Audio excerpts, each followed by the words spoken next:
deuxième volet de notre passage consacré à la préparation au bac et même aux examens en général. Nous sommes à Ostwald avec le docteur Laure Petit. Bonjour. Bonjour. Vous êtes médecin généraliste ici. Est-ce qu'on va dire que il y a un mal de saison lié au stress, aux examens, au bac peut-être comme dit en particulier, mais aux examens en général, c'est quelque chose que vous voyez, que les professionnels de santé voient dans leur cabinet?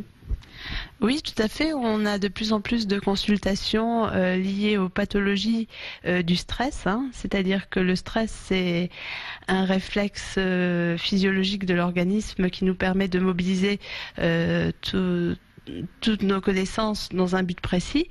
Et de temps en temps, le stress est amplifié. Et là, ça devient de la pathologie. Et oui, on voit de plus en plus de consultations sur le stress. Ouais. Qu'est-ce qu'on fait une fois qu'on est stressé, et puis surtout qu'est-ce qu'on peut faire avant pour éviter d'arriver à ce stade-là qui est évidemment pas très bon à quelques jours d'un examen? Il faut garder une bonne hygiène de vie avec la pratique régulière quand même d'exercice physique. C'est pas une heure de perdu d'aller faire un petit footing, un tour à vélo. C'est un investissement sur les jours suivants, c'est ça? Voilà, non. L'exercice physique, alors c'est pas forcément du sport intensif, ça peut être de la marche à pied, du vélo, un tour de roller. Ça permet à l'organisme de s'aérer, d'oxygéner le cerveau. Et puis on sait que dans tout exercice, il y a une petite production de morphine naturelle qui permet de détendre. Et non, c'est pas du temps de perdu, ça va être de la qualité. Ça va être du gain de qualité au niveau des acquisitions.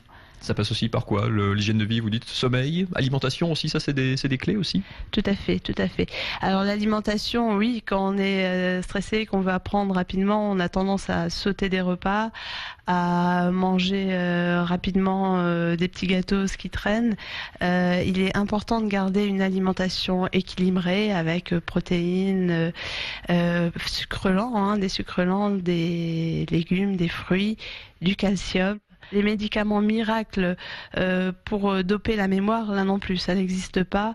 C'est vraiment une hygiène de vie qui va permettre au corps de supporter cet effort. Le cerveau reste un muscle et comme un sportif ne peut pas faire du sport en continu toute la journée, on ne peut pas imposer au cerveau une activité physique non-stop. Paroles et conseils de médecin. Merci beaucoup, docteur Petit. Merci à vous. J'espère que vous, du coup, voilà, je fais côté pédagogique et côté médical, il y a pas même plein de petits conseils à piocher. Conseils de bon sens quand même, souvent. Ça reste du bon sens. Ça reste du bon sens, effectivement. Mais c'est bon à rappeler à quelques jours des examens. Atterrissez un petit peu en douceur.